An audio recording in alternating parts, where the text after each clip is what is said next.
Everyone knows what religion is, and yet no one can give a clear definition. What is religion?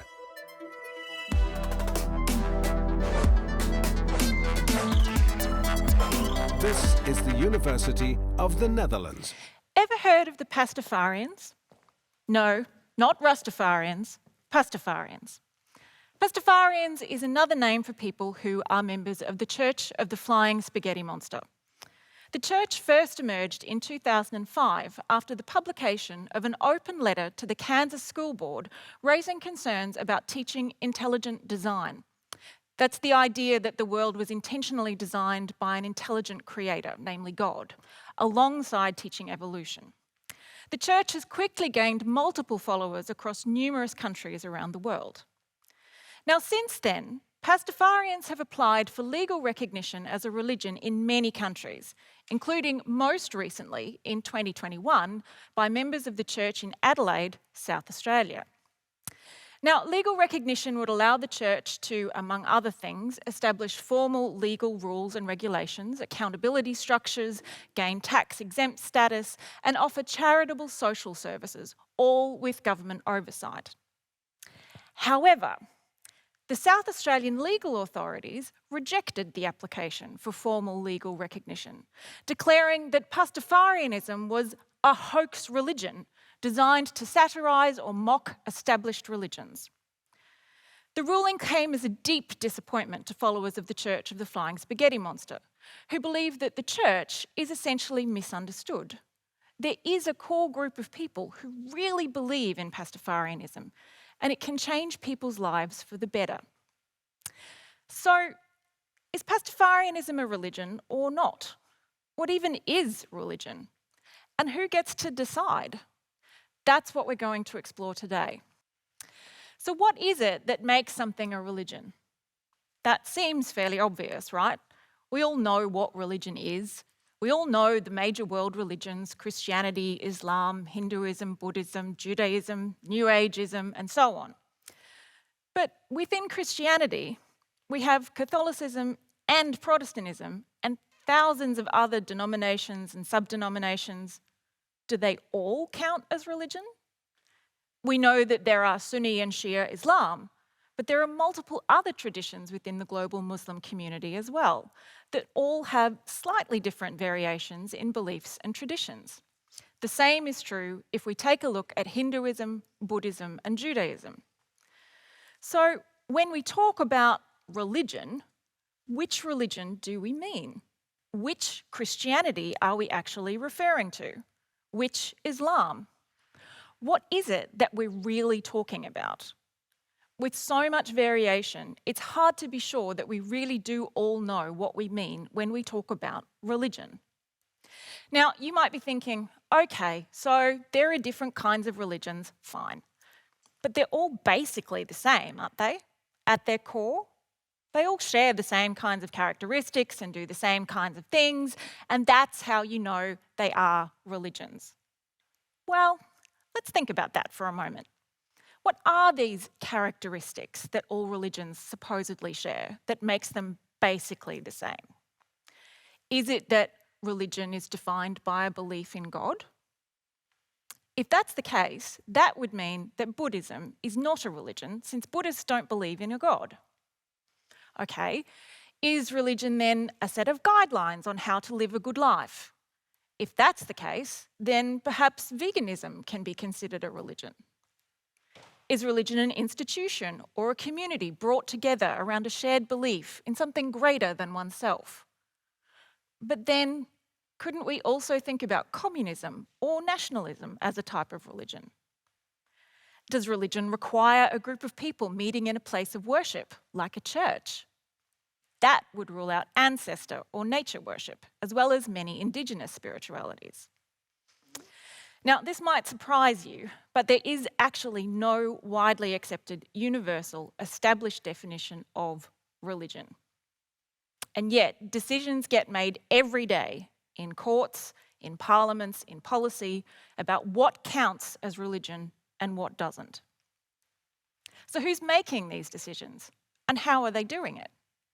Well, for the most part, the state decides what does and doesn't count as a religion, at least from a legal or political perspective. And this is because of the way the state as we know it today has developed throughout history. Now, this is a very abridged version, but essentially, within Europe, for a long time, the church was also the political authority. Gradually, however, other rulers emerged who drew their power from wealth or land or family heritage, what we now call secular sources of power, rather than from the divine. Religious power and secular power became separated, and ultimately, secular rulers and institutions established varying degrees of control over religious institutions. With processes of colonialism and globalisation, this model of political power was exported around the globe, so that now most countries have a constitutional structure that separates religious and political authority. But in order to separate them, we also have to decide what religion is and where religion ends and politics begins. And this distinction looks different depending on your own culture, history, and background. Because it's not just about what the law or the constitution says, it's also about how they are interpreted. And the way we interpret law depends very much on the context that we're coming from. So even though there's no official definition of religion written in the law, the South Australian court decided that Pastafarianism is a hoax and not a real religion based on the cultural and historical context of Australian politics, law, and society. But so what? What does it matter that the Pastafarians aren't acknowledged as a religion? They can still get dressed up like pirates and have their gatherings and their own texts about the flying spaghetti monster. They're just not legally recognised. Well, the Pastafarians themselves are deeply disappointed about not being legally recognised. But maybe that's not such a big deal?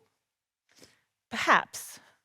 But there are other groups around the world for whom the way the state or legislature decides what does and doesn't count as religion can make a major impact on people's lives, especially when we look at the human right to freedom of religion or belief. Groups like the Ahmadiyya community in Pakistan. The Ahmadiyya follow the teachings of Ghulam Ahmad, a 19th century man from Punjab who they see as a prophet who came after the Prophet Muhammad. Now, the Ahmadiyya consider themselves to be Muslim.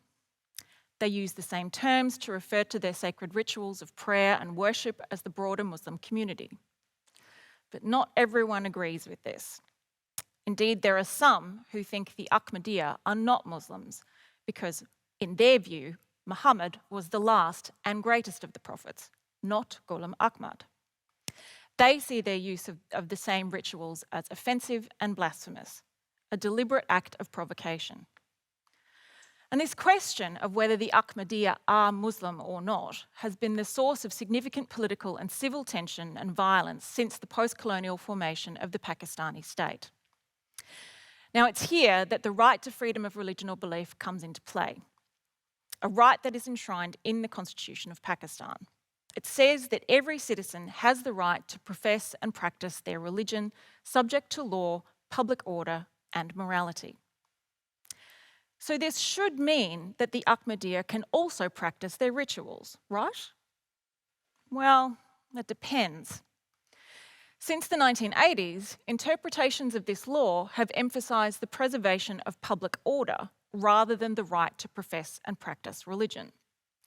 Where previously courts had ruled that the Ahmadiyya had the right to worship and pray and practice their religion, courts and parliamentary legislation have determined that the Ahmadiyya practices present a threat to public order because of the violent reactions they incur from the wider community. Further, in the early 1970s, constitutional amendments were introduced that meant that anyone taking the oath of office for Prime Minister had to swear not only that they were Muslim, but that they believed Muhammad was the last of the prophets.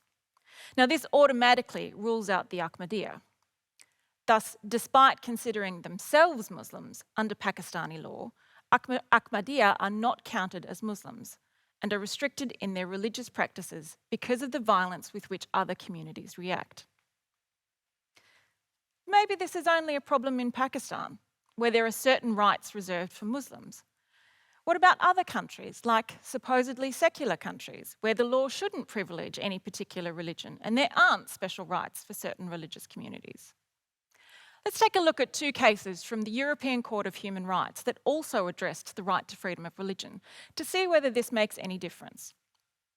The first case concerns Mr. Lab, a primary school teacher in Switzerland who converted to Islam and began wearing a headscarf, including while she was teaching. Now, initially, this didn't cause any problems. Mr. Lab didn't receive any complaints from the other teachers, students, or any of the parents about wearing the headscarf while she was teaching. If her students asked her why she was wearing it, she told them it was to keep her ears warm. She didn't mention anything about her religion. Nonetheless, the Geneva education authorities ordered her not to wear it because it violated the principle of denominational neutrality in education, the idea that schools and teachers shouldn't promote a particular religion or ideology. Mr. Lab argued that this violated her right to manifest her religion under Article 9 of the European Convention of Human Rights, the right to freedom of religion. What do you think the court decided? Before we discuss the outcome, I want to introduce you to the second case, which is also about religion in public schools. This is the Lautzi v. Italy case. Now, Miss Lautzi, an atheist, objected to crucifixes being displayed in the classrooms at her children's public school. She argued that the crucifixes in the classroom violated her and her children's right to freedom of religion, the same right that Mr. Lab argued should allow her to wear a headscarf. Now, the school board rejected Miss Lautzi's claim and left the crucifixes in place. The case went through various levels of the Italian court system until it eventually reached the European Court of Human Rights. At first, the court ruled in favour of Miss Lautzi, saying the crucifixes on the wall did indeed violate the right to freedom of religion. However, the Italian government appealed this decision to the court's Grand Chamber. So we have these two cases where the European Court of Human Rights had to rule about religious symbols in classrooms.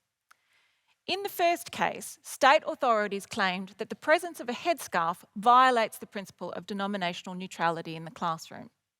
In the second case, an individual claimed the display of a crucifix violates this principle. In both cases, individuals claimed that their right to freedom of religion or belief is being violated by the actions of state authorities. What do you think the court decided? In the case of Mr. Lab, the court ruled in favour of the Swiss government and educational authority. Mr. Lab was not allowed to wear her headscarf because it violated the principle of neutrality. The court argued that the headscarf was a powerful religious symbol, that it influenced the freedom of conscience of very young children. Further, the court stated that the headscarf carried negative connotations because it was imposed on women by the Quran, undermining tolerance, equality, and respect for others. In the case of Miss Lautzi, the court ruled that the crucifix is a passive symbol that doesn't violate the principle of neutrality, and that there was no evidence of influencing the beliefs of young children. In addition, the court agreed with the Italian state that the crucifix is also an important cultural symbol, part of Italian cultural heritage, with positive connotations as a symbol of democracy, equality, and justice. Two similar cases, two very different outcomes, both of them decided by how the European Court of Human Rights interpreted different symbols as either religious or cultural, and as negative or positive. And for both of them, the individual rights of people to freedom of religion or belief are fundamentally affected. Pakistan, Switzerland, Italy. Each of these examples shows us that religion can mean different things in different contexts. Religion isn't something that is fixed and universal, that we can clearly define and label. It's something that constantly changes, that we continually debate and contest through law and politics and in our everyday lives. And it matters, because it means that how we decide what religion is can have very different consequences for individuals and communities all over the world. So what then is religion? It depends. It depends on where you are, who you are, and who gets to decide. There is no standard universal definition. The Australian court ruled that Pastafarianism wasn't a real religion, but the Pastafarians themselves claim that it is. So who should we listen to? The people who live and follow and practice the teachings of Pastafarianism, who know about it and engage with it? Or the legal authorities who assess whether something is a religion or not against cultural norms and legal and political provisions? There's no easy answers here, but one thing is clear.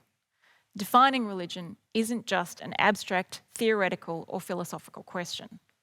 Defining religion has real consequences for people's human rights, freedoms, dignity, and sometimes even for their lives. Thank you for watching.